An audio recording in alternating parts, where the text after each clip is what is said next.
ouvre le carnet de chèques et sortent le grand jeu. Ils dépensent environ 60 millions d'euros pour que ce soit grandiose. On aurait dit Las Vegas.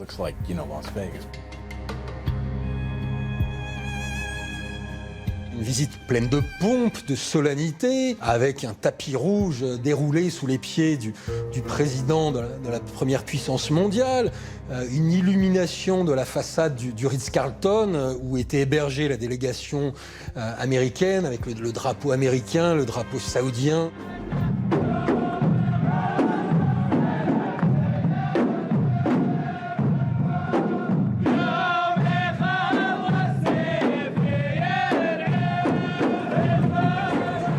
That's beautiful. That is so beautiful. Heavy. This is the war dance. I can see that. It's as if somebody said to C'est comme si quelqu'un avait dit à MBS et MBZ comment impressionner Trump et lui faire plaisir en dépensant de l'argent. Spend money. C'est un donnant-donnant, entre guillemets, qui a été négocié entre eux.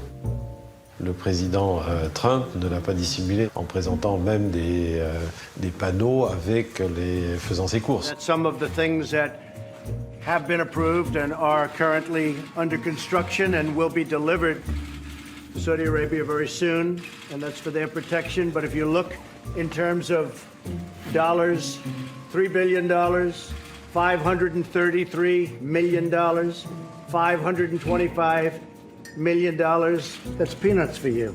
Should have increased it. Il y a quelque chose d'un peu obscène, un peu outrancier dans cette scène, mais elle en dit long sur la conception extrêmement marchande que Trump a de la diplomatie. That's why we are here today, to be sure that we've tackled all the opportunities and achieve it, and also get rid of all the threats facing our both countries and the whole world. So I'm very glad to be here today. Thank you, Mr. President. La teneur de leur discussion à l'époque, c'était « Le Qatar est un problème. Il finance des groupes que nous n'aimons pas et ils sont proches de l'Iran. Nous n'apprécions pas cela, et vous non plus. Alors qu'est-ce qu'on fait ?» Trump, pas très au fait de ce qui se passait, aurait répondu « Si vous pouvez régler le problème, allez-y ». Et cette réponse, aussi vague soit-elle, a été perçue par MBS et MBZ comme un feu vert pour passer à l'action contre le Qatar.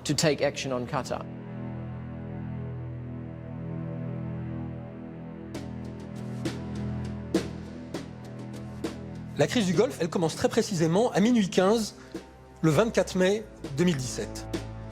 À ce moment-là, un article apparaît sur le site de l'agence de presse officielle qatari, la Qatar News Agency, QNA, et l'article dit que l'émir Tamim Al Thani, lors d'une réunion de remise de diplôme à des élèves officiers, aurait prononcé des paroles très en rupture avec le bon ton diplomatique dans le Golfe.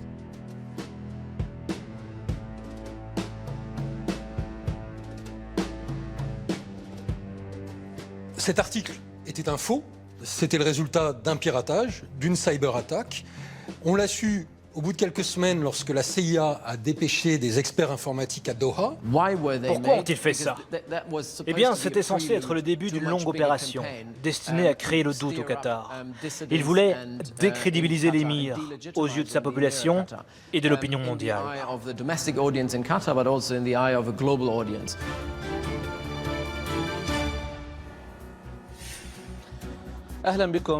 Bienvenue dans notre journal du soir consacré à l'analyse des propos de l'émir du Qatar, le cheikh Tamim Al Thani. Pendant 2 semaines, il y a toute une machine de Qatar bashing, de dénigrement du Qatar sur les ondes des médias pro-saoudiens qui se met en place. Le Qatar a toujours été l'enfant terrible du Golfe. Les autres pays de la région, qui eux respectent le droit et les relations historiques, ont essayé de l'orienter dans la bonne direction. Mais le Qatar a révélé son vrai visage, celui d'une source de financement des terroristes.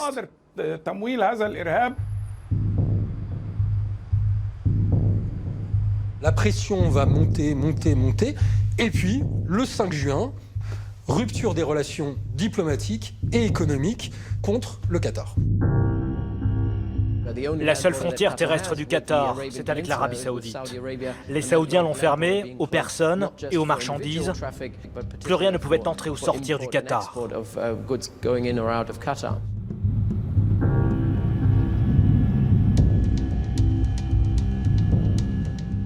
Les Émiriens et les Saoudiens ont aussi interdit leur espace aérien aux avions qataris. Et les bateaux en direction ou en provenance du Qatar ne peuvent plus accoster aujourd'hui aux Émirats. Enfin, tout a été fait quand même pour isoler au maximum le Qatar. En termes de droit international, c'est considéré comme un acte de guerre.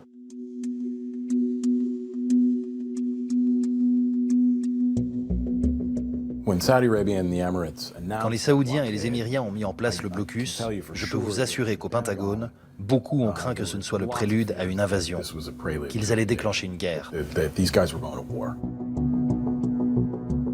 Le problème, le drame, c'est qu'à l'époque, Trump a beaucoup soutenu l'Arabie Saoudite et les Émirats Arabes Unis dans ces accusations.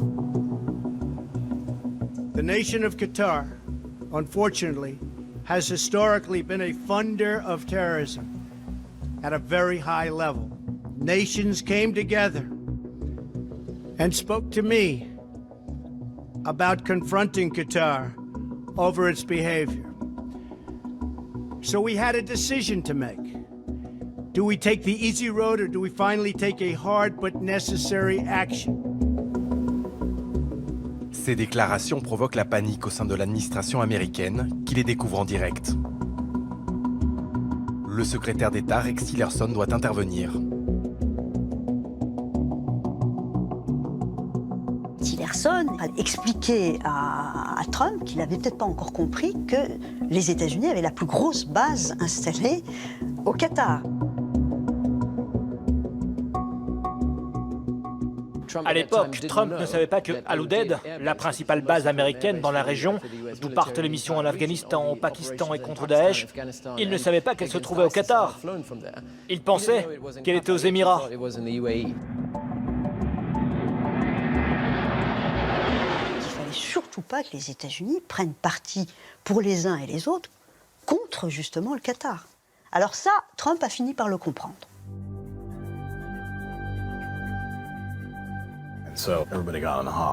Tout le monde s'est mis à appeler les princes pour leur dire de se calmer.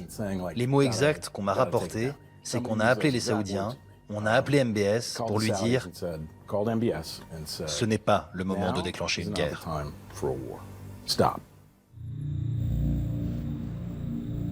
Les projets d'invasion sont suspendus. Mais le blocus reste en place. Une guerre froide commence dans le Golfe.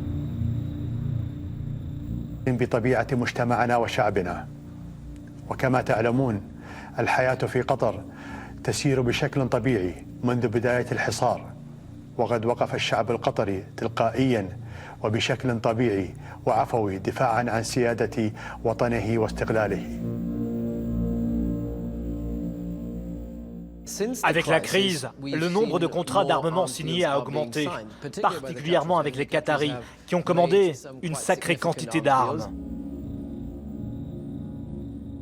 Il a acheté des bâtiments de guerre, des chasseurs-bombardiers, en nombre tellement important qu'aujourd'hui, le Qatar dispose d'une flotte aérienne totalement disproportionnée par rapport au nombre de pilotes de chasse dont il dispose. Tamim triomphe à tous les niveaux, là, pour le coup. La population a véritablement fait corps autour de lui. On a vu ce dessin, ce profil placardé sur tous les murs de Doha, à l'arrière des voitures, etc. Et c'est quelque chose qui a été fait de manière relativement spontanée.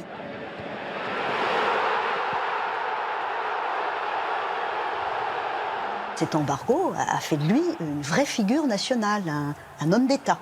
Donc ça, c'est un échec cuisant pour Abu Dhabi et Riyad, quand même. Dans le rôle de la victime, Tamim Al-Thani ressort grandi de la crise. L'émir s'y engage. Ni l'embargo, ni les accusations d'exploitation des travailleurs n'empêcheront la tenue de la Coupe du Monde en 2022.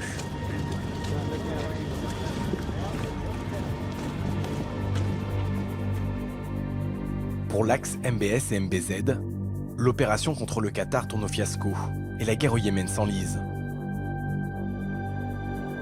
C'est dans ce contexte qu'éclate en octobre 2018 l'affaire Jamal Khashoggi. Accusé d'avoir commandité l'assassinat du journaliste saoudien, MBS se retrouve persona non grata sur la scène internationale.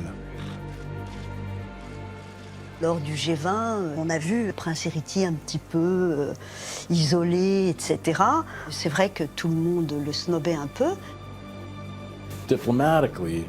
Sur le plan diplomatique, les relations sont inchangées. L'Arabie saoudite est toujours notre allié. Mais en réalité, c'est plus problématique. Je pense qu'à l'avenir, quand MBS viendra aux États-Unis, il ne pourra pas s'afficher publiquement sans que tout le monde dise « c'est lui qui a fait tuer Jamal Khashoggi ».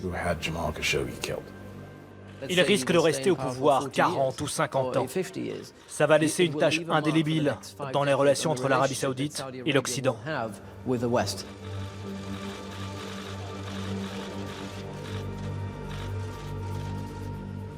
Quand tout à coup, Vladimir Poutine est arrivé et a fait ce fameux top-là à MBS, ça a été très très très populaire en Arabie saoudite.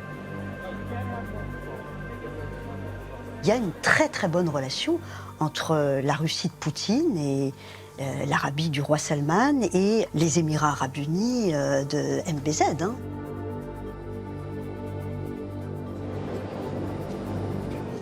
Dans le grand jeu diplomatique, les princes héritiers saoudiens et émiriens se tournent de plus en plus vers la Russie et la Chine. Ces pays sont moins regardants sur les droits de l'homme ou les crimes de guerre. Un rapprochement inédit pour des pays traditionnellement alliés des Occidentaux. Cette nouvelle génération de princes, aussi puissants qu'imprévisibles, menace de déstabiliser durablement un Moyen-Orient, déjà meurtri par des décennies de conflits.